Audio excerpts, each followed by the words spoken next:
음, 선생님이 올해 표어를 바꿨어.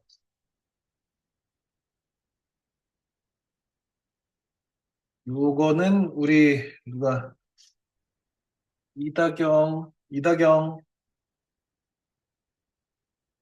이다경아, 네, 이다경 이거 읽을 수 있나?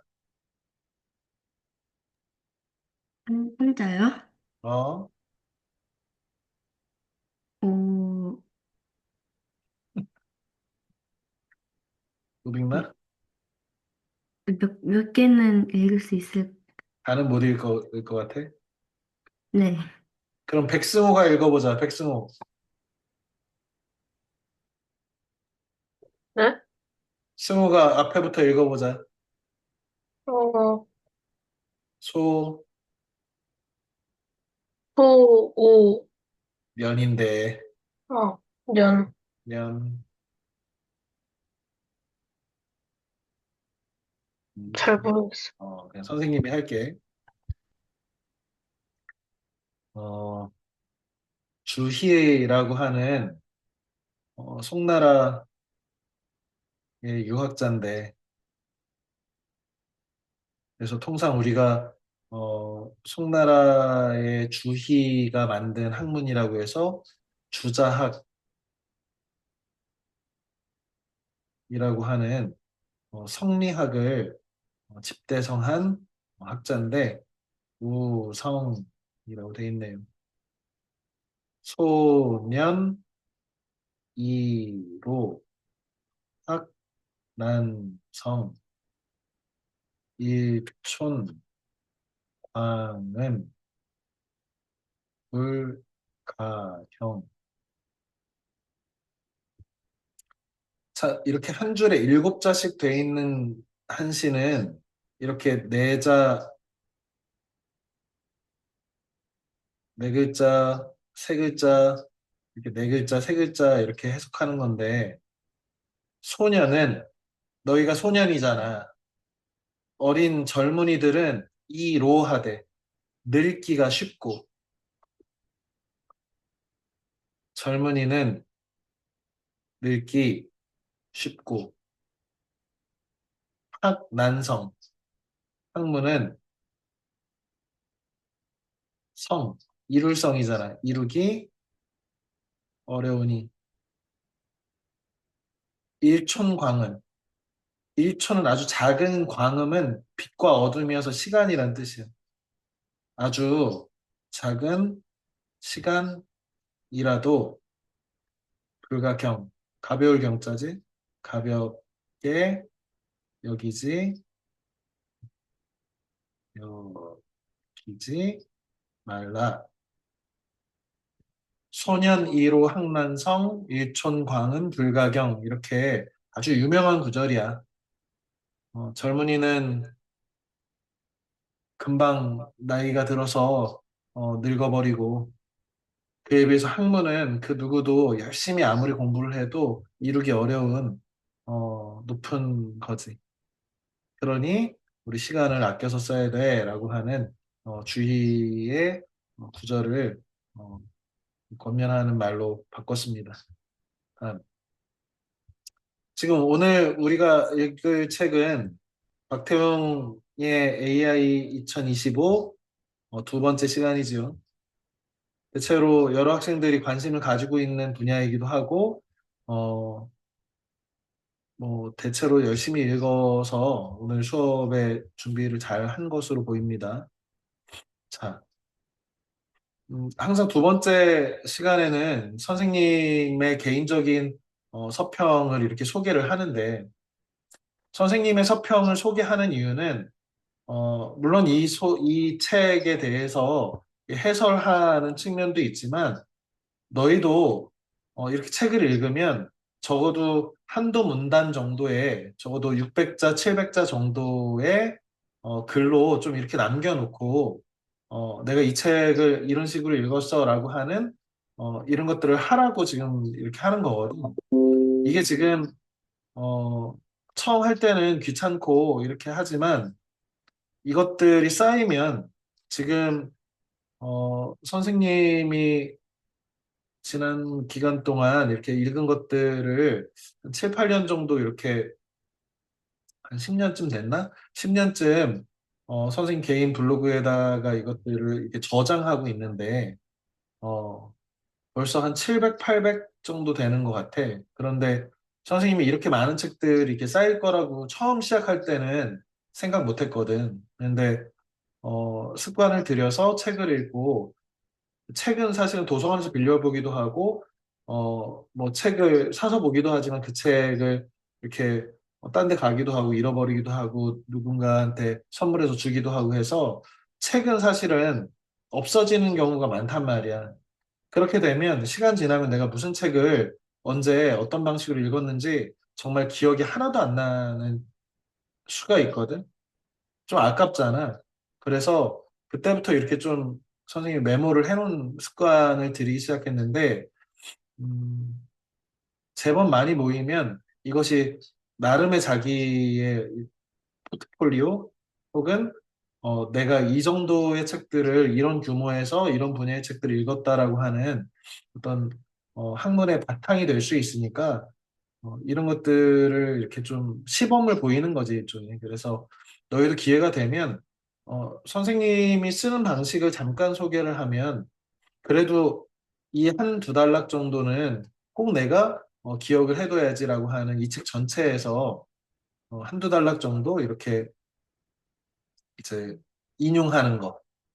그 다음에, 어, 이제 글을 읽은 나의 마음에 대해서, 나의 생각에 대해서 쓰는 건데, 어떻게 하면 되냐면 책을 중심으로 이 책하고 나하고는 어떤 관계가 있을까?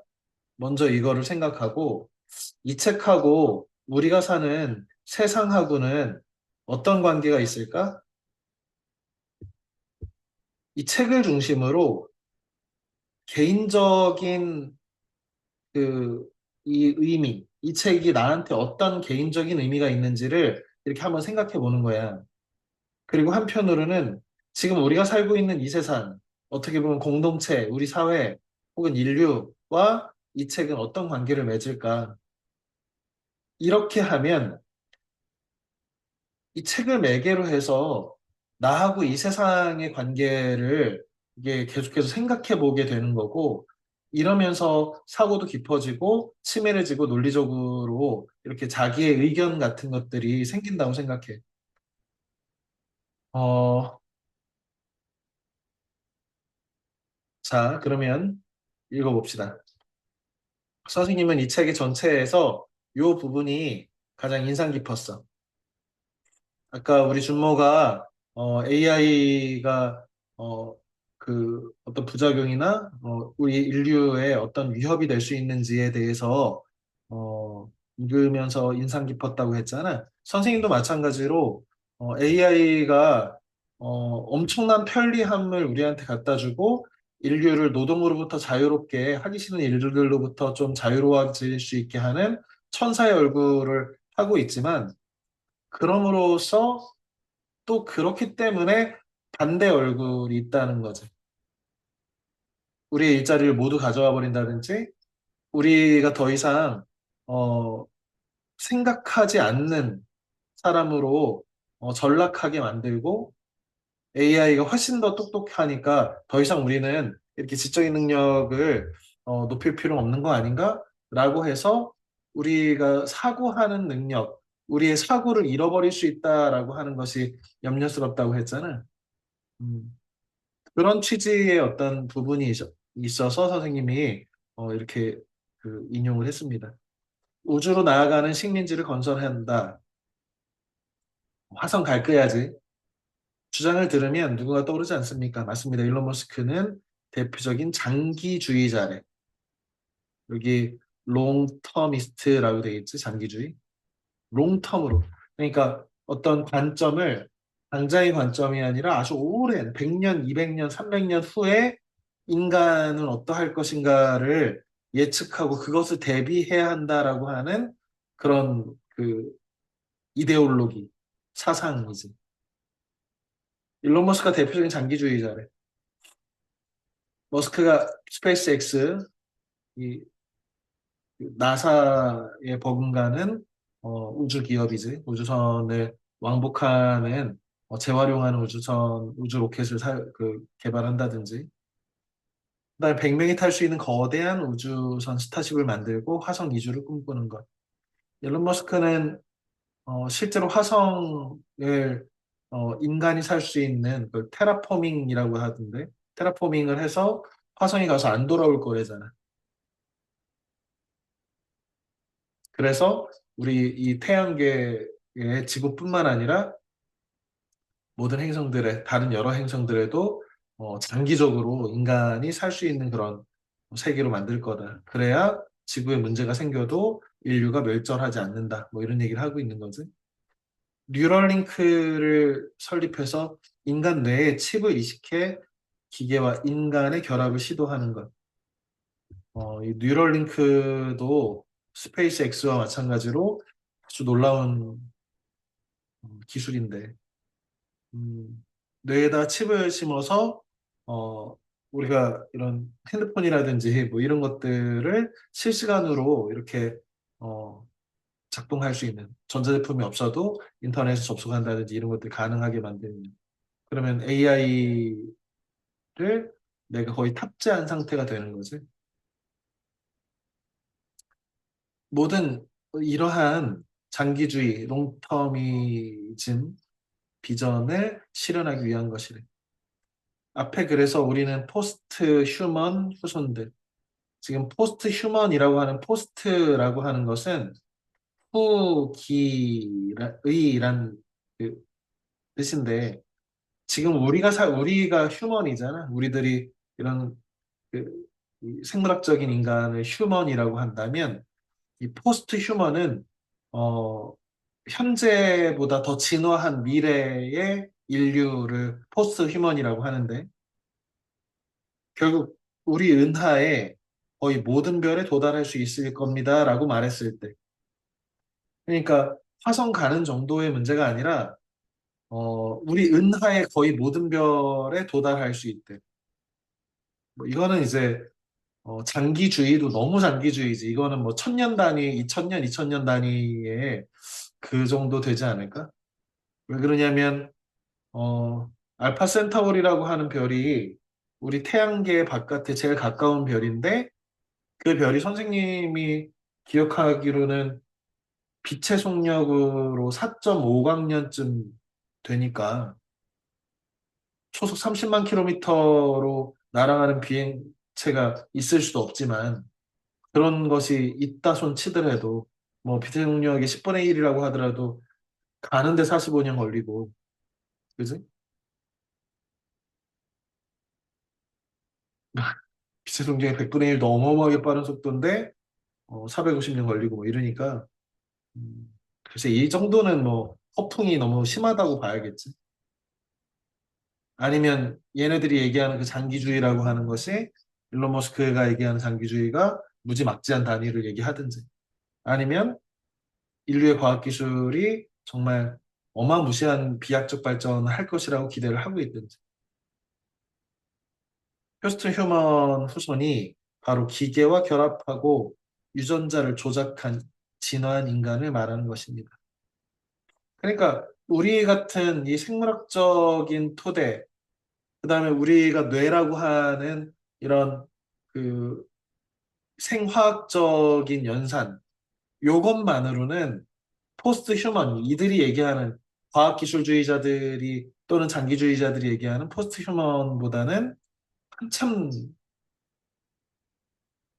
다른 거죠. 차라리 아예 AI 휴머노이드를 포스트 휴먼이라고 하는 것이 더 나을 수도 있지.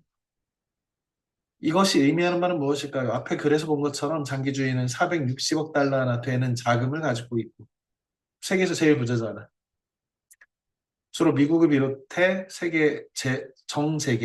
정재계는 정치와 아이고, 재계를 이렇게 써야 되는데, 재계. 경제계에 곳곳에 뿌리 내리고 있습니다. 말 그대로 엘리트 대학, 뭐 MIT라든지, 스탠포드라든지,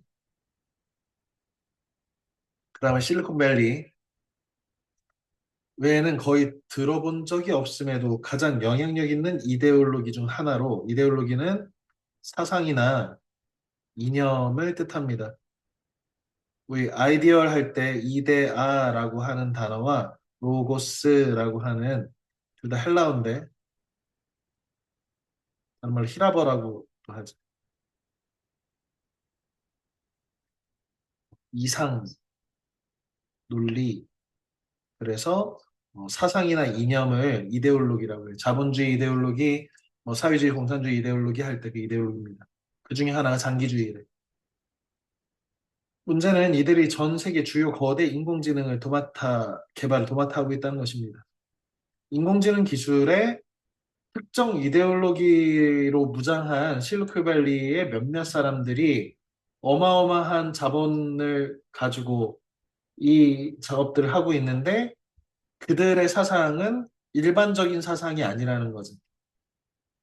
그냥 세상을 완전히 바꿀 몇몇 사람들은 인류를 대표해서 지금 뭔가를 하고 있다고 생각하지만 사실은 우리한테 동의받은 적은 없고 우리랑 협의한 적도 없이 아주 극소수의 몇몇 어마어마한 자본력과 기술력을 바탕으로 특정 대학, 특정 지역의 몇몇 사람들이 인류의 역사를 완전히 뒤바꾸려고 하고 있다는 점에서 지금 우리가 민주주의 사회에 살고 인권의 사회에 살고 있는데 이래도 되느냐라고 하는 의문을 품을 수 있다는 거죠.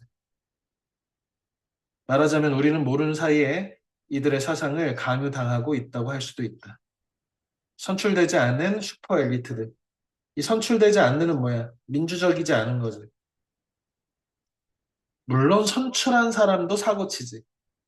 우리 트럼프 같은 사람 보면 어떤 사람은 극렬히 좋아하고 어떤 사람은 극렬히 부정하고 우리나라 대통령들도 다 선출된 사람들이지만 뭐 그렇게 어, 그 훌륭한 말로가 있는 그 칭찬받는 대통령이 이제 많지는 않잖아.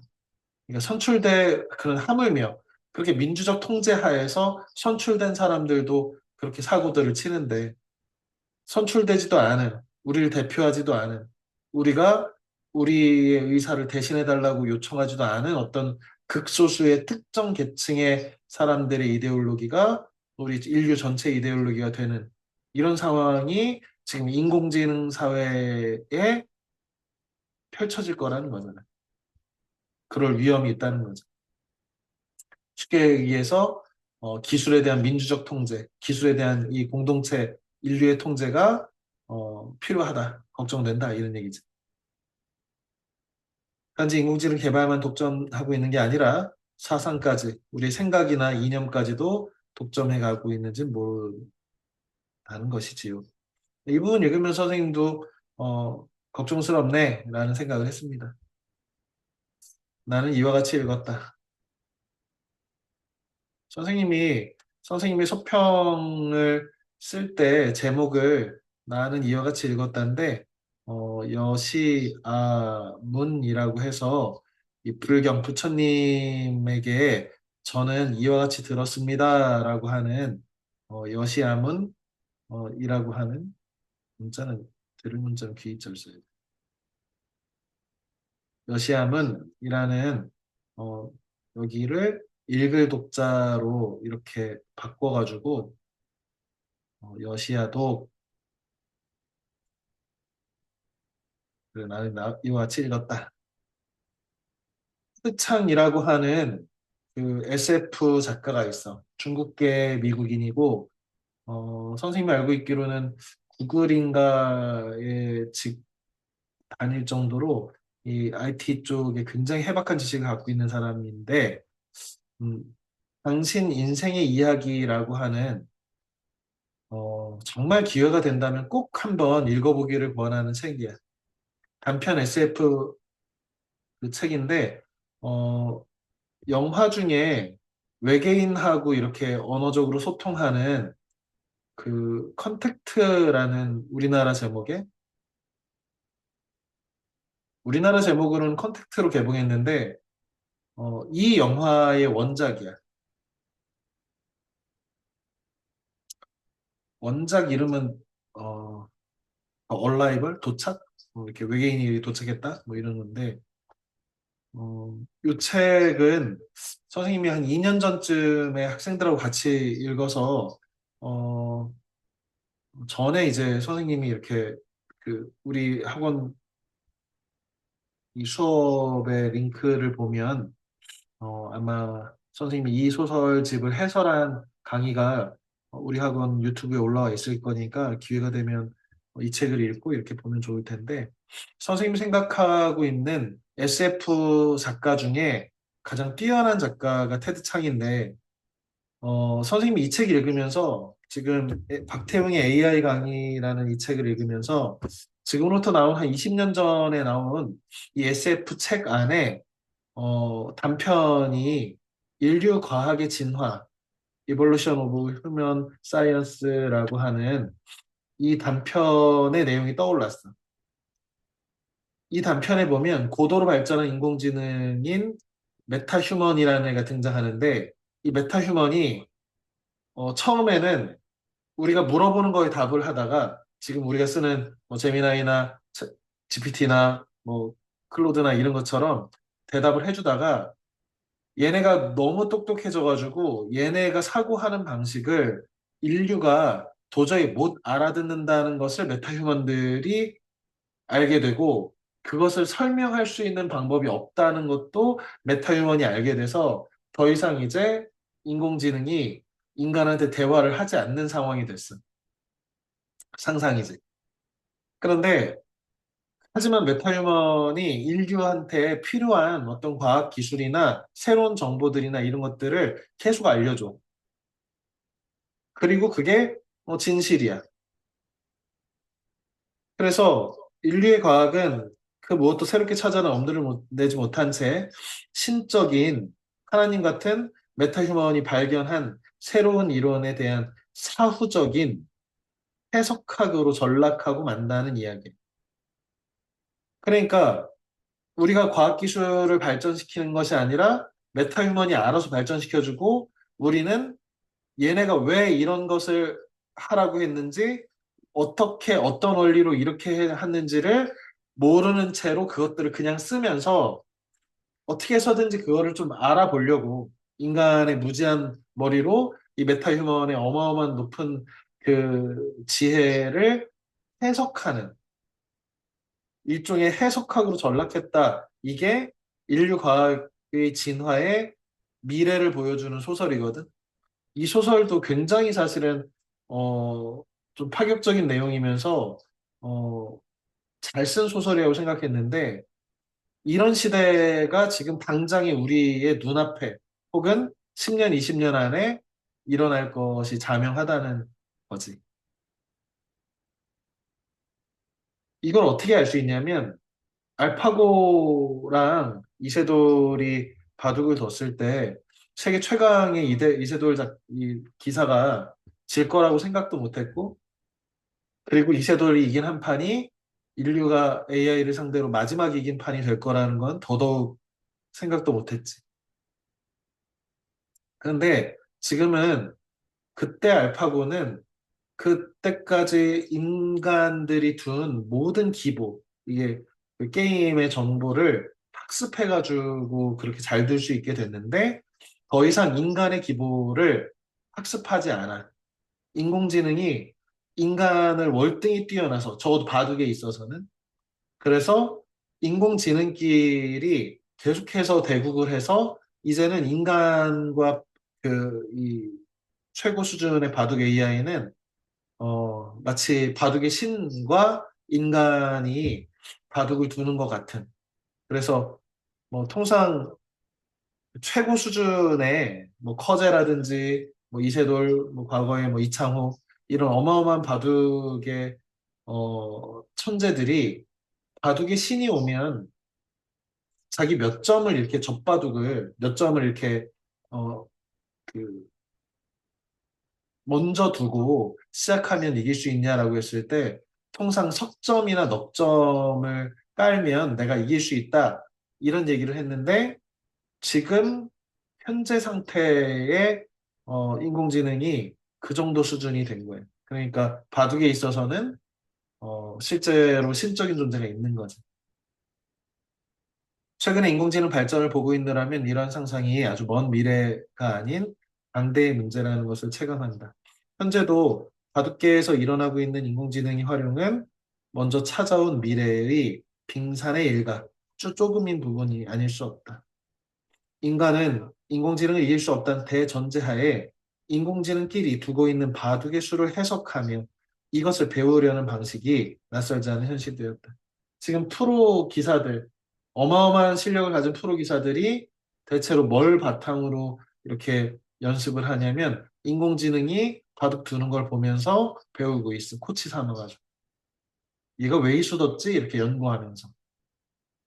이게 왜 승률이 몇 퍼센트 더 높다는 거지? 수학적으로 이런 것들을 연구한단 말이에요. 역으로. 이게 지금 우리의 인공지능의 한 분야인데 지금 이런 식으로 보면 선생님이 생각할 때 적어도 선생님 사용하는 이게 이렇게 어떤 정보를 찾고 그 다음에 찾은 정보를 바탕으로 이렇게 글을 써보라고 하는 것 이런 것들은 어, 음, 정말 무서울 정도로 어마어마하게 잘 하거든. 글도 이제 조금 있으면 어, 인공지능이 다 쓰지 않을까 이런 생각이 들 정도로 잘 쓴단 말이야. 얼마 전에 SF의 노벨상이라고 불리는 아주 그런 소설들이 있는 그 소설 대회가 있는데 그 대회에 AI를 이용해서 출품한 작품이 너무 많아가지고 그리고 그게 구분도 안 되는 정도로 AI를 썼는지 안 썼는지를 걸러내기 어려운 정도로 너무 많이 왔다는 거예요. 그리고 구분도 잘 안 되는 식으로. 그런 걸 보면 아 이제 소설도 혹은 시나 이런 것들도 선생님 가끔씩 선생님의 이러이러한 생각들을 이렇게 개발적으로 그냥 AI에다 밀어놓고 이걸 바탕으로 7원 절구나 7원 율시 한 시를 써줘라고 하면 바로 중국 3초, 5초 만에 30초 안쪽에 한 시를 쓴단 말이에요. 그리고 제법 그럴듯해 해석해보면. 그래서 야 대단하다. 아무튼 일반 인공지능, 지금 우리가 사용하는 것을 AI라고 인공지능이라고 하면 이것이 진화한 형태를 AGI라고 하거든. 제너럴이라는 단어를 붙여가지고. 일반 인공지능은 어떤 거냐면 이 책에서도 나오는데 지금 특정 분야 하나하나에서는 인간보다 뛰어나게 잘하는 능력들을 가진 AI들이 있다는 거예요. 바둑의 알파고가 그렇고. 뭐 그림 그리는 것도 뭐 나노바나나가 인간보다 더 빠른 속도로 더 잘하고 뭐 클로드가 인간보다 더 문장을 더 잘 쓰기도 하고 뭐 이런 식으로 아니면 인공지능 자율주행 자동차가 보통의 사람보다 운전을 더 잘한다고 하기도 하고 그래서 이런 AI들의 각각의 분야들 하나하나에서는 인간보다 뛰어난 AI가 있을 수 있잖아. 그런데 AGI는 어떤 거냐면 인간이 하고 있는 전 분야의 노동에서 모두 다 뛰어난 능력을 갖춘 그 합쳐놓은 그 인공지능을 AGI라고 하는데 이 시대에도 짧게 보는 사람들은 3년, 뭐 길게 보는 사람들은 10년 그 안에 도달할 것이다라고 여겨지고 있습니다. 시대가 수년 혹은 수십 년 안에 도래할 것을 예측하는 전문가들이 많다. 인간보다 전 영역에서 두루 뛰어난 사유를 하는 존재와 함께 살아가는 첫 인류가 바로 우리라는 사실을 받아들여야 하는 것이다. 우리는 어떤 문제가 제일 걱정이 되냐면 선생님은 인간이 존엄한 것을 인간은 왜 존엄할까? 인간은 존엄하기 때문에 그 인간이라면 그 누구도 해치면 안 되는데 우리가 동물이나 식물 같은 것들은 도구로 활용하잖아.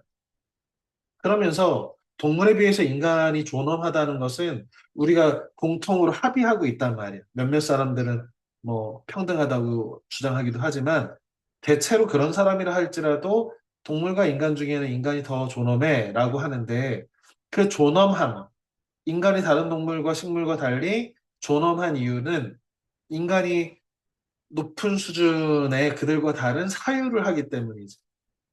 쉽게 얘기하면 생각하기 때문이지. 데카르트가 내 존재를 어떻게 좀 증명할 수 있지라고 했을 때 코기토 에르고 숨, 내가 생각하니까 생각하는 나는 부정될 수 없고 그것을 바탕으로 내가 있어. 나는 생각하는 존재야. 이게 근대를 연 하나의 태제인데 그러면 우리가 왜 존엄하고 우리가 왜 위대한지 그 이유가 사유하기 때문인데 앞으로는 AGI의 시대가 되면 혹은 지금도 이 사회 측면에서 인간보다 더 나은 사유를 하는 존재가 따로 있는 그러면 그 존엄은 얘한테 넘겨주어야 하나? 이런 문제. 우리가 단지 일자리만 사라지는 것이 아니라 모든 영역에서 인간을 뛰어넘는 인간과 유사한 어떤 존재와 함께 살아간다는 것에서 과연 그럼에도 불구하고 인간은 존엄할까? 이게 아주 근본적인 인간성이나 인류의 존엄성, 인권, 이런 문제를 뒤흔들지 않을까? 이런 걱정도 한편 좀 듭니다. 최근 CES 해마다 이제 전자전기 제품 박람회제 미국에서 열리는 인공지능을 탑재한 휴머노이드의 움직임은 이제 불편한 골짜기라는 개념을 넘어선 것으로 보인다. 불편한 골짜기는 어떤 거냐면 인간과 유사한 존재들이 많잖아. 인형이라든지 뭐 인간하고 비슷한데 약간 안 비슷할 때 되게 불편하고 언짢고 되게 보기 싫어 하는데 그걸 아예 넘어서면 또 그런 마음이 없어진대. 그래서 이제 인공지능이 인간과 적당히 닮아가지고 불편하고 아유 끔찍해라고 하는 그 골짜기는 완전 넘어섰어. 선생님이 볼 때는. 그리고 처음에는 인공지능이 인간과 얼마나 유사한가를 겨뤘다면 이제는 인공지능 휴머노이드니까 인간보다 훨씬 더 자유도가 높은 행동들, 인간보다 더 효율적인 행동들, 특히 이제 허리를 360도로 돌린다든지 관절을 막 360도 이렇게 360도를 돌려서 우리는 앞으로 가다 뒤로 가려고 하면 이렇게 돌아가야 되는데 얘네들은 그냥 머리만 뒤로 해가지고 돌아간다든지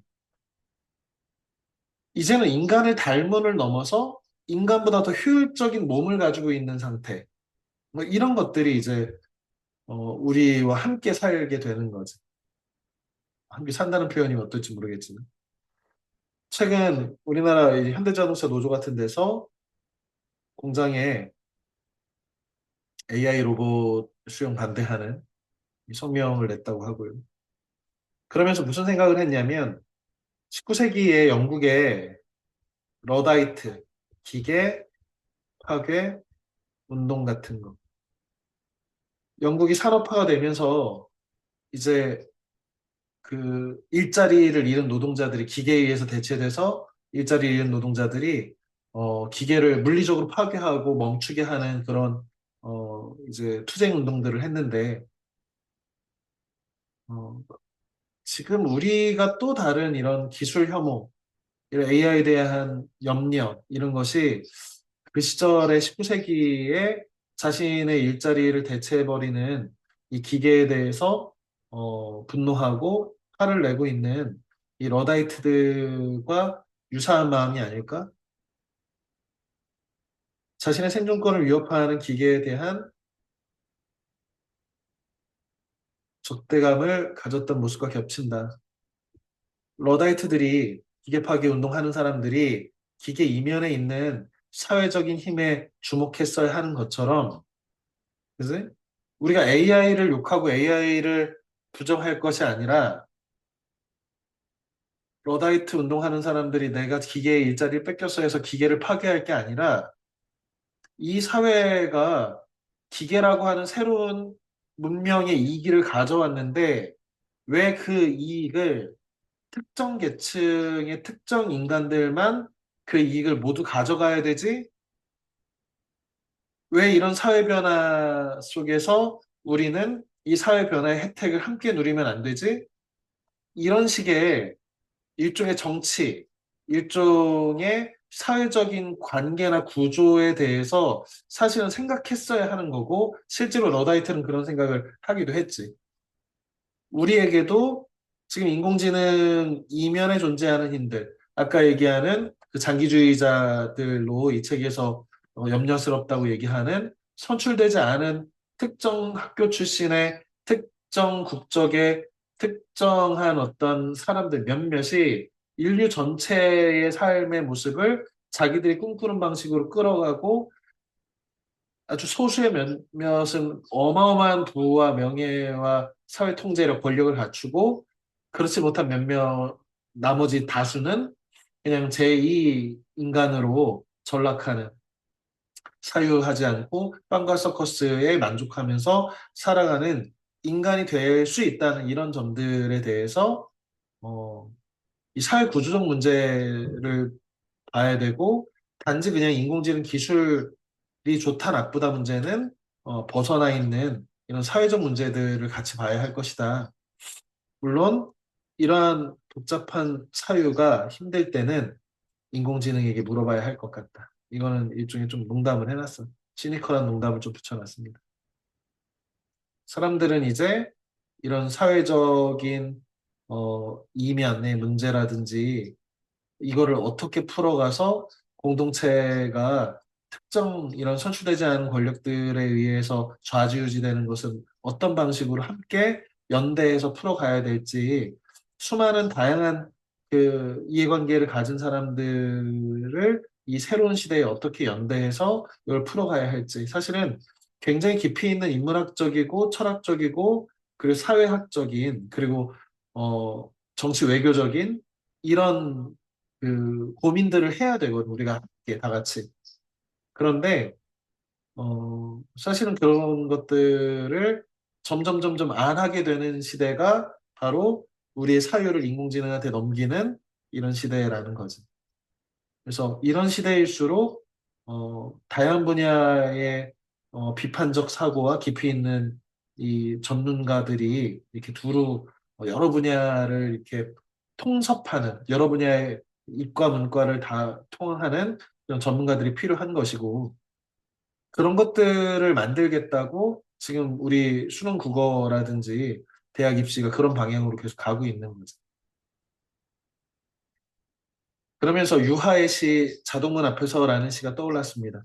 선생님이 이 책을 읽으면서 송기령이라고 하는 미래학자의 시대 예보, 경영 문화의 탄생하고 마이클 왈저라고 하는 하버드 대학의 정치학과 교수가 철학과 교수가 그런데 정의와 다원적 평등이라는 개념이 이 시대에 좀 필요한 것 같다라고 하는 생각이 들어서 다음 책으로는 선생님이 두 권의 책을 너희들하고 뭐 같이 읽을 수도 있겠지. 뭐 내년에 올해 커리큘럼 다 짜놨고 그런데 어쨌든 이 두 권의 책을 뭐 이번 달 다음 달 안쪽으로 좀 이렇게 읽고 선생님 나름으로 좀 이 관련된 생각들을 해야겠다 라고 생각을 했습니다. 아까 선생님이 추천한 책이 당신 인생의 이야기라는 책인데 이건 엄청 재미있어요 일단. 그래서 재미도 있고 이것을 읽고 나면 미래에 대한 해안이라든지 특히 이제 당신 인생의 이야기라고 하는 어, 이 단편은 인간의 언어가 어떤 의미를 가지는지 그런 것이라든지 우리가 사용하는 언어가 그 사람의 어떤 생각이나 이념이나 이런 것들을 좌지우지할 수도 있다. 이런 생각들을 품게 하거든.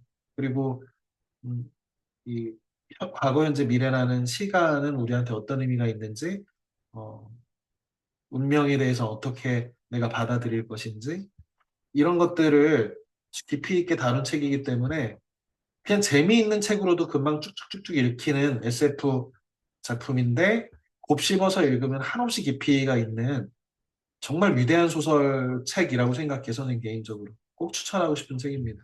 그래서 기회가 되면 한 권 사서 보든 도서관에 빌려보든 추천하고요. 음, 경량문화 문명의 탄생이라고 하는 이 책인데 지금 엄청 베스트셀러야. 그래서 인공지능 시대에 어떻게 우리가 바뀔 것이냐. 어, 이 송기령이라고 하는 빅데이터 전문가고, 빅데이터를 바탕으로 미래를 예측하는 일을 지금까지 뭐 10년 넘게 해온 그 이 분야 전문가인데, AI 시대가 되면서 이제 여태까지는 대기업이라든지, 거대한 정부라든지, 우리가 거대 공무원, 정부의 공무원이 된다든지 대기업의 사원이 돼서 고연봉을 이렇게 받는 사람이 된다든지 이런 것들이 장래 희망이었다면 이제는 이런 식의 거대한 무게를 갖춘 이런 사회는 끝났고 피라미드 짓는 방식은 끝났고 롯데월드 타워 거대 이 건축물을 짓는 방식은 끝났고 이제 혼자서 혹은 아주 소수의 몇몇 사람들이 AI라든지 아니면 휴머노이드 로봇이라든지 이런 존재들의 도움을 받아가지고 아주 가벼운 회사들, 가볍게 움직이는 기관들, 이런 데가 극도의 효율성을 통해서 시대를 완전히 바꿀 것이다.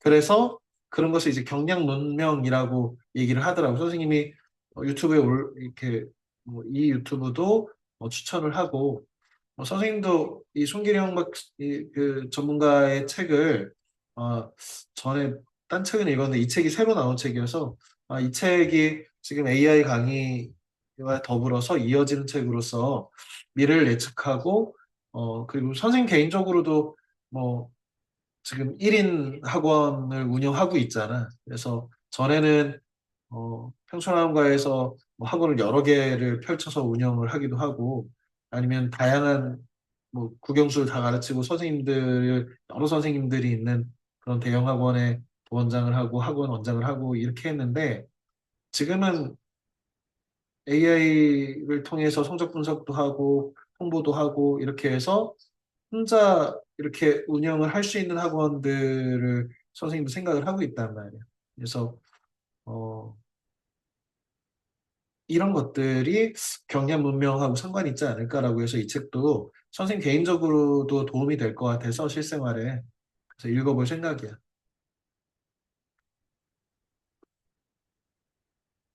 아까 선생님이 얘기한 그 마이클 레이븐 왈저라고 하는 철학자인데 음,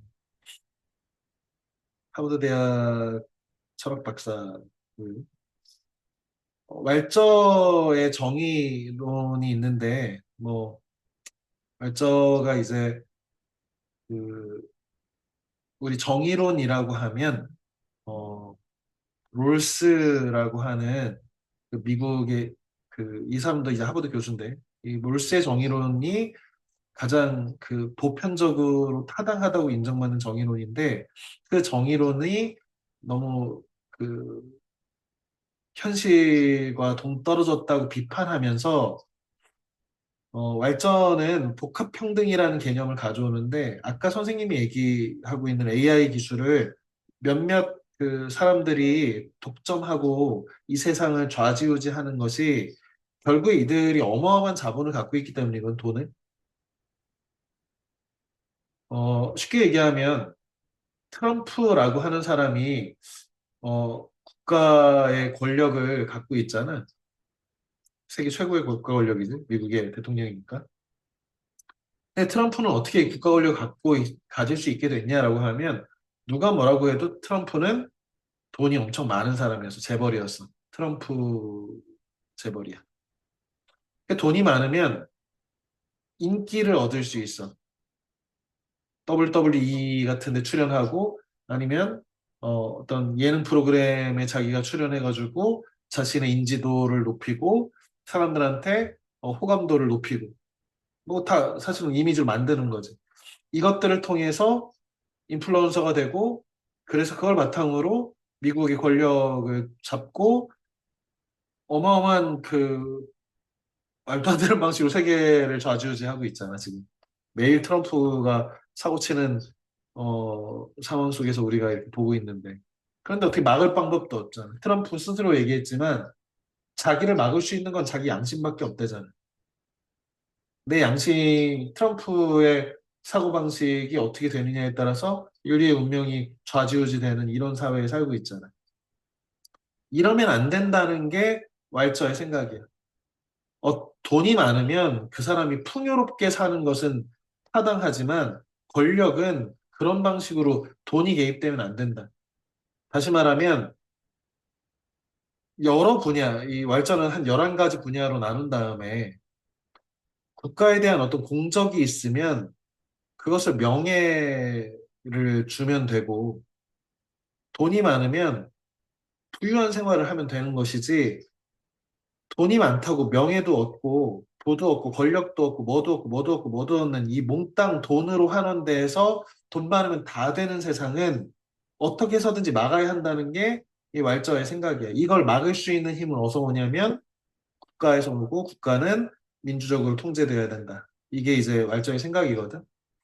그래서 선생님은 이 왈처의 다른 책은 이제 뭐 읽었는데 어떻게 이런 세상을 만들 것이냐를 그 성서의 출애굽기에 나오는 엑소더스 그 이스라엘 백성들이 이 이스라엘로 이렇게 돌아오는 이집트의 노예로 있다가 돌아오는 그 과정을 통해서 우리가 배울 게 있다라고 하는 그런 출애굽을 모티프로 한 어떤 대안론 같은 것은 읽은 적이 있는데 이 책을 선생님 박태웅의 AI 이 책을 읽으면서 대안으로서는 왈저의 사상이 필요하겠다라고 하면서 생각하고 이 책을 읽어볼 생각이에요. 러다이트 운동 선생님이 아까 소개했죠.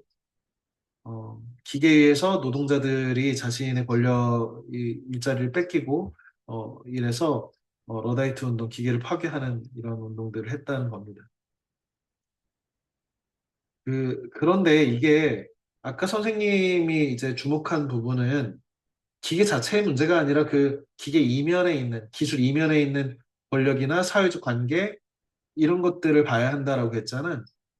러다이트들도 사실은 그런 생각을 안 한 건 아니야. 그래서 이 러다이트 운동이 이 폭력 투쟁의 한계를 깨닫고 차티스트 운동이라든지 뭐 차티스트 운동, 뭐 이렇게 조합 운동이라든지 의회민주주의로 그래서 우리가 뭐 노동 3권이라고 하는 헌법이 보장하고 있는 단체 교섭권이라든지 단체 행동권이라든지 이런 것들을 확보하는 계기가 됐다.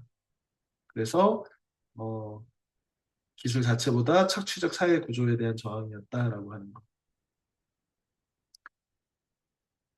유하라고 하는 시인의 자동문 앞에서라는 시는 고등학교 교과서에, 이 특정 교과서에 수록되어 있는 작품이어서 한번 소개를 하려고 하고 가져왔습니다. 자동문 앞에서라는 지금 한 20년, 30년쯤 넘은 좀 옛날 시인데, 유하는 원래 시인이었다가 지금 영화 감독으로 뭐 CF 감독, 영화 감독 이렇게 하고 있는 것으로 알고 있습니다. 이제 어디를 가나 알리바바의 참깨 주문 없이도 저절로 열리는 자동문 세상이다. 언제나 문 앞에 서기만 하면 어디선가 전자 감응 장치에 음흉한 혀끝이 날름날름 음성 상징어지 우리의 몸을 핥는다. 순간 이런 건 행간 벌침이라고 하는데 스르르 문이 열리고 스르르 우리들은 들어간다. 스르르 열리고 스르르 들어가고 스르르 열리고 스르르 나온다. 자동화됐다는 거죠. 인간이 기계의 편리함 때문에 마치 기계의 일부처럼 자동으로 움직인다. 무사유로 생각하지 않고. 그때마다 우리의 손은 조금씩 태워간다. 하늘을 멀뚱멀뚱 쳐다봐야 하는 날개 없는 키위색. 귀엽게 생겼네요. 머지않아 우리들은 손을 잃고 말 것이다. 정작 두 손으로 힘겹게 열어야 하는 그 어떤 문 앞에서는 키위새처럼 키위키위 하면서 울고만 있을 것이다. 이시가 예견하고 걱정하는 건 뭐야? 인간이 기계나 기술에 인간이 해야 되는 것들을 넘겨주고 넘겨주다 보면 정작 인간다운 행위라고 하는 인간의 본질적인 존엄을 인간의 인간다운 행위마저도 우리가 능력을 잃어버리고 기계에 이렇게 의탁하고 있지 않게 되지 않을까라고 하는 염려를 다룬 작품을 이해할 수 있습니다. 선생님이 그 수업 준비를 하면서 UI 자동문합해서를 검색하기가 귀찮아가지고 AI한테 좀 찾아줘라고 했어. 그랬더니 그냥 자기가 시를 써버렸어. 이걸 할루시네이션이라고 하는데. 그래서 선생님 너무 황당해가지고 선생님 뻔히 아는 시인데 그래서 너 이게 원문이야 라고 했더니 이게 제미나이인데 제미나이가 지금 가장 그 똑똑한 AI 중에 하나지 구글에서 만든. 정말 죄송합니다. 제가 앞서 드린 내용은 시의 제목을 보고 엉뚱한 상상을 지어낸 가짜 정보였습니다. 헐. 직접 가져다 주신 텍스트가 유아 시인의 진짜 자동문학회사가 맞습니다. 헐. 따끔한 지적 덕분에 저도 제대로 된 시를 읽게 되었습니다. 감사한 마음을 담아 어쩌고저쩌고. 이런 것을 할루시네이션이라고 하는데 뻔한 거짓말이야. 능청스럽게 진짜 시를 지어버리는 거야. 우리 할루시네이션은 선생님이 거의 매주 너희들이 제출하는 원고지 숙제에서 만나고 있어. 거의 매주 한 건씩은 선생님이 만나는 것 같아. 너희가 도대체 책을 읽지 않고 원고지 숙제를 하기 때문에 어, 온갖 AI 할루시네이션을 선생님이 만나는데 선생님은 거기 선생님이 지금 너희들한테 읽히는 소설들은 최소한 두 번, 세 번 읽고 강의하고 한 내용이라 구석구석까지 내용을 다 외우고 있단 말이야. 없는 내용들이 자꾸 나오는 거야. 왜 그러냐면 AI를 이용하면 AI가 빈 부분은 채우거든. 그래서 할루시네이션이 왜 일어나니 물어봤더니 사실에 아닌 정보를 이렇게 하는 것을 할루시네이션이라고 하는데 환각, 환상 이런 거지. 방금 저의 경우 자기가 또 자기를 분석하고 있습니다. 확률적 추론으로 만들어내기 때문에 그렇대. 그 다음에 지식의 공백을 모른다고 안 한대. 그래서 유아 시인의 스타일로 자동문이란 제목으로 그냥 창작을 해버린 거래. 세종대왕에 맥북을 던졌대, 화가 나가지고. 그리고 존재하지 않은 법조항을 인용해서 변호사가 그걸 가지고 재판에 갔다가 큰 위험에 처하는 상황. 아니면 의사가 인공지능이 처방한 방식에 의거해서 수술이나 약 처방을 할 수도 있는 위험한 상황. 논리적 모순. 뭐 이런 거지. 앞에서는 이게 맞습니다라고 보내놓고 뒤에서는 죄송해요, 거짓이에요. 이러고 있는 거지.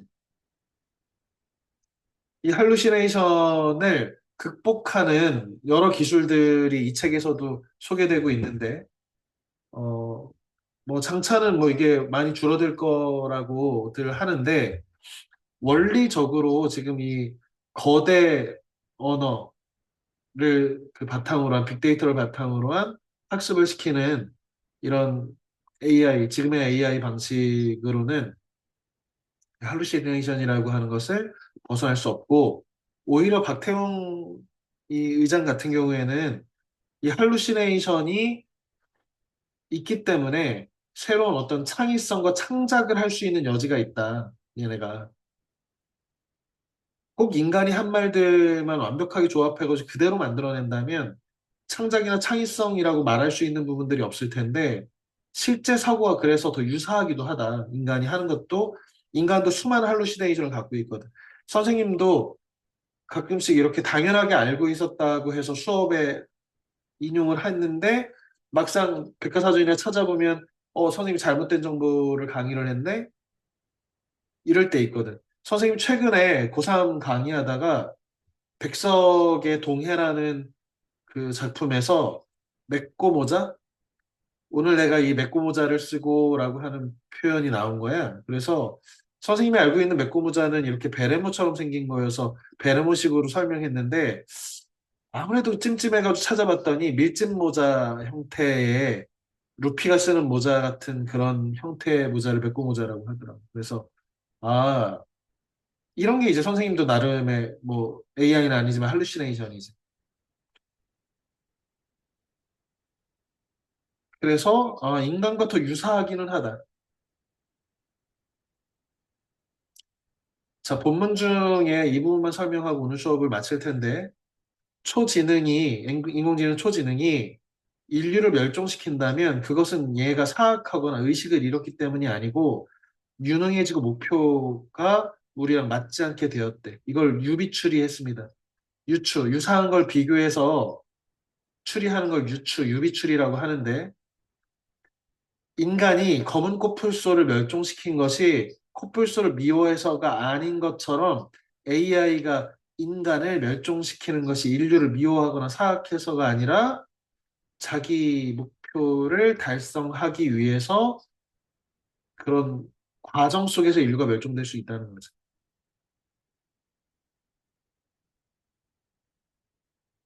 이 부분 굉장히 인상 깊게 읽었고요.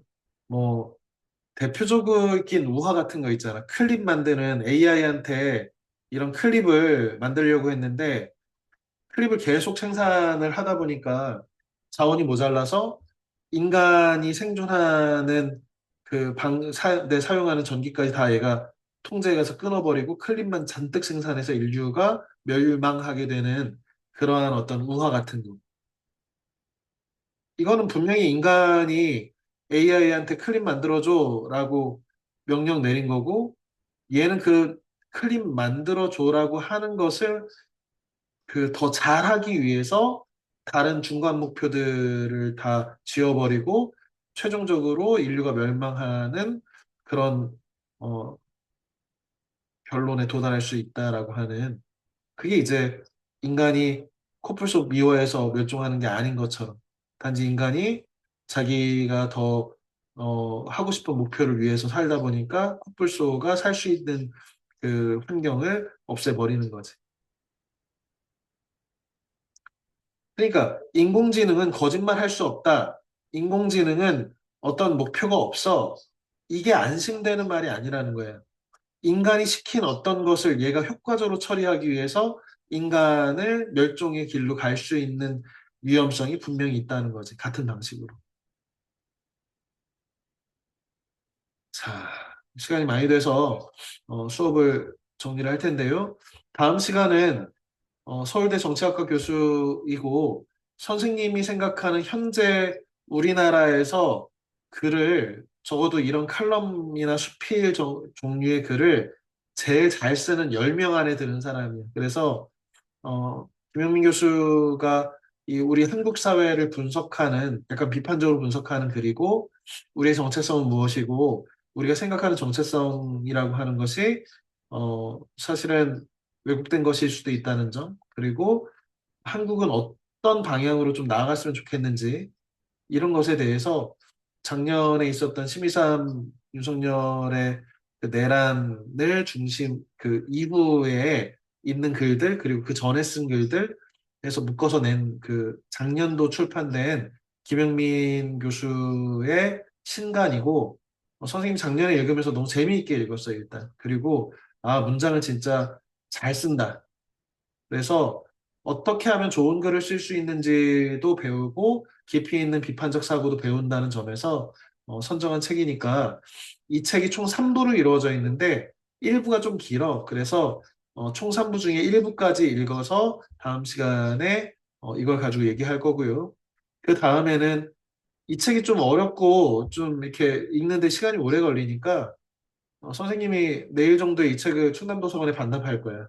그래서 어, 인공태양 기술이라고 하는 핵융합 기술과 관련된 원리와 역사와 현재 우리나라의 핵 융합 기술이 대전에 있는 K스타라고 하는 기기가 있는데 그 기기에서 뭘 하고 장차 이 인공태양 기술이 발명이 돼서 핵 융합 발전이 가능하다면 인류가 어떤 완전히 다른 문명으로 도약하는 계기가 될 것이다라고 하는 거.